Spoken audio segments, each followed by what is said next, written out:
Okay, so we were just looking at, incidentally, that we can start an E pentatonic from the third string. So let's say we're doing root here. So we've got root, 2, 3, 4, 5, 6, but we're going to not play the 4, so it's okay. And now we're going to start an E pentatonic from this new root up here. What shape does it become?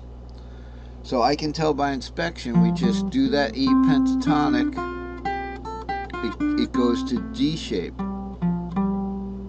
Okay, another way to tell which shape it's at is to look at where we started. We started on root, so we started on an E shape. In cage, what shape does E go to in the next shape up? D shape, cage, C-A-G-E-D. So we pretty much started on an E shape here, 7 root 2. We just didn't play the 7 because we're starting on the root and we have a hard capo here. We have a hard capo, so the R is the open string. So it's still an E shape there. So it goes from E to D shape. So that's the shape that it became.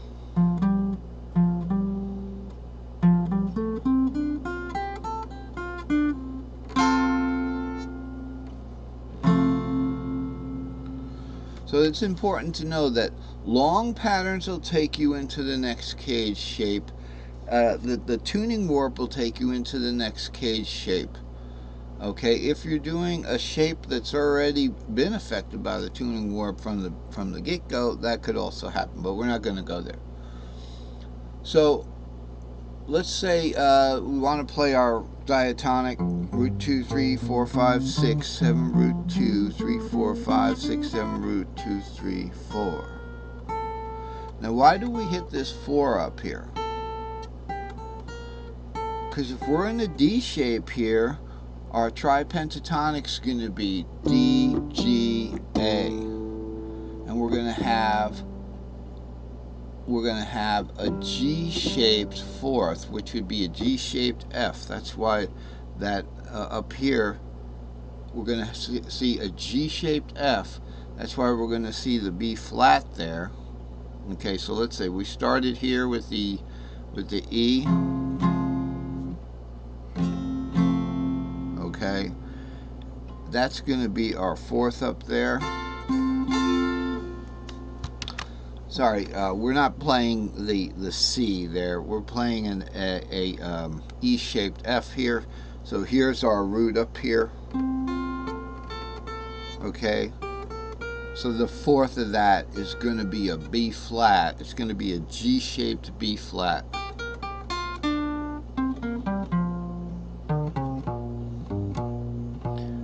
A G-shaped B flat there. That's why we play that up there. That's the fourth of the F there. Because we wouldn't want to play the fourth of the fourth. You can play the fourth of the fifth. You can play the fourth of the first. So you have, let's say, F here. You can do the fourth of the root. And you can do the fourth of the fifth. But you don't want to do the fourth of the fourth. So we'll just go to the augmented fourth, which keeps it in the F mode.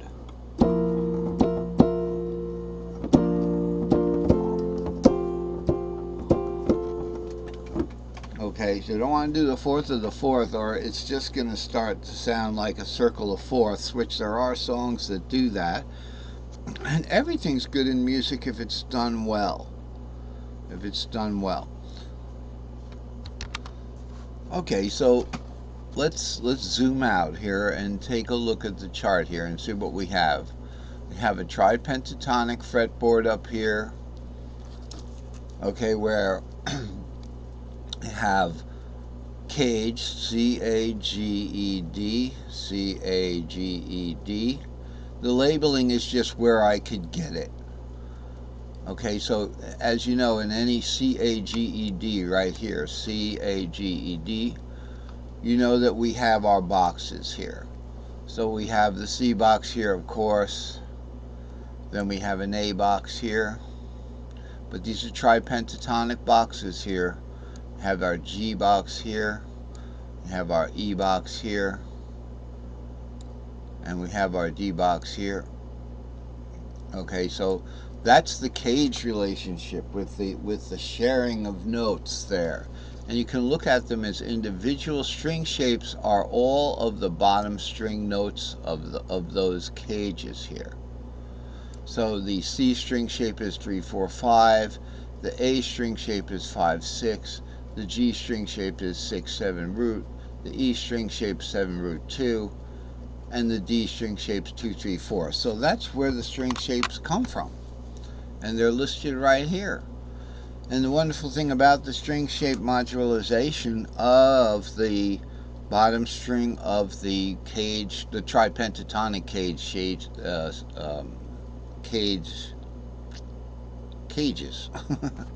The wonderful thing about it is you can move them around and employ caged on a module level on each particular string. For instance, I didn't want to have to zoom in, but I guess we'll have to do this. So let's say we're on the E shape here. Okay, so we have the E shape right here.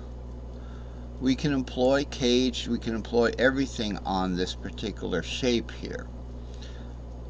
Alright, so in caged, E goes to D, so here's our D shape sitting there, right there, waiting for us. 2, 3, 4. Okay, and then on the other side of caged is an increasing pentatonic scale, so caged is C, A, G, E, D. So the reverse of caged is D, E, G, A, C. So E, the E shape goes to the G shape. So G shape would be, I was looking at the keyboard doing it instead of looking at the guitar. So here's your G shape, 6, 7 roots. So you can employ caged on individual strings with these little string shapes I made. And they do spell caged, C-A-G-E-D. And backwards, D-E-G-A-C. I'll show you something else. Alright, so we have a few minutes on this segment. So I brought into the picture this little part of the diagram. I brought it over here. So it's going to stand in front of these guys. Alright. This is the mobility chart of your fretboard. This is a fretboard, guitar fretboard. Okay. So this is a guitar fretboard, and this is how I'm holding it like this. I'll try to get it down a little bit more. So if I'm doing the string shapes on the bottom, like C, A, G, E, D, like that, it would be, I'm going to take the capo off because we might want to do D on the bottom, but it'd be C, A, G, E, and D, or D could be down here. Okay, so that's mobility along in string shape mobility. Now we're not looking at whole cage shapes, but it works for them too. It works for chords, and it works for individual string shapes. So here's our string shape in caged. Here's our little caged word right here. Okay, so this is our C box right here, and then we go all the way. I'm making sure I don't block these things out with the right up to here, you know, because we got a big thick box here.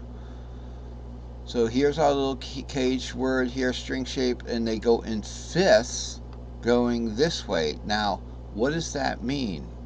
Okay, it says fifths or cage. So we saw how they go in cage because they share notes. C's 3, 4, 5, but A shares the 5 and goes 5, 6.